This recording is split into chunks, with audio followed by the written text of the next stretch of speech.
Well, Dragon Mommy's dead. I know I said I was going to show you guys the Samyo in this part, but unfortunately there wasn't really anything important to show off in the Samyo in terms of gameplay wise, so we decided to skip it entirely, so I apologize everyone.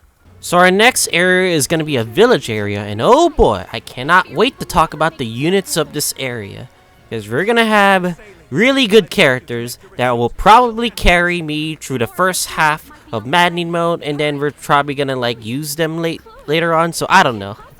These units are pretty good, so let's get down to it, shall we?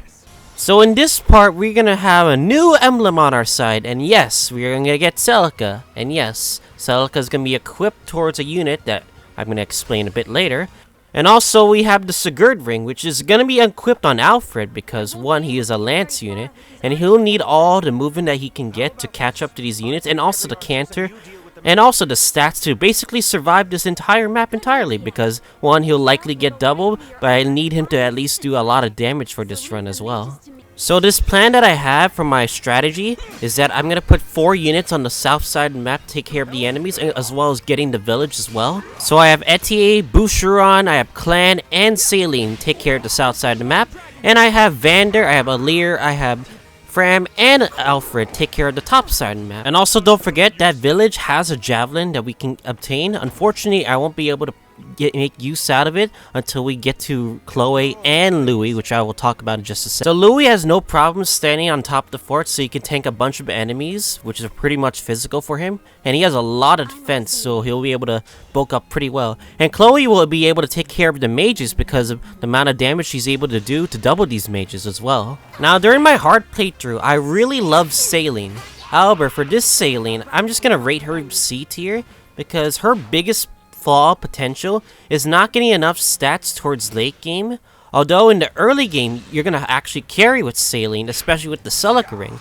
But unfortunately, once you get to a certain point in the game, Celine will not be quite as useful as she is. I rate her as C tier because it's fair, and she has enough like stat spread to like keep herself survivability towards the first half of the game, which is pretty nice. Next unit we're gonna talk about is the Pegasus Rider and Booba, Chloe. And I goddamn say this, she is an S tier unit. Not because she's in fact really hot, of course, that's with all Pegasus Riders of course, but the fact that she comes with a lot of great stat spread, which her level ups will not disappoint, especially on Maddening mode, in which she can definitely double a lot of units this early in the game, and disrupt her mobility throughout the late game, which is very essential.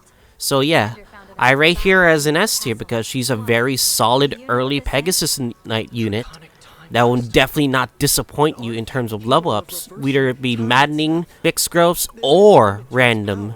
And the last unit we get to talk about is Louis. And oh boy, I think I'm gonna rate Louis as an A tier because he is a very, very great armor unit. Comes with very high strength at the start and very high defenses. And when it comes to Maddening mode, Maddening will just basically ignore the enemy's defenses, which they will not suicide onto you unless they do a single point of damage. Kind of like similar to Conquest in a way. Because the more defense you have, the more enemies will literally just ignore you in battle and not do any damage to you, so. So in order to save Louis and Chloe, I use my Celine and I engage with Celica, just so I could warp Ragnarok, that Pegasus flyer.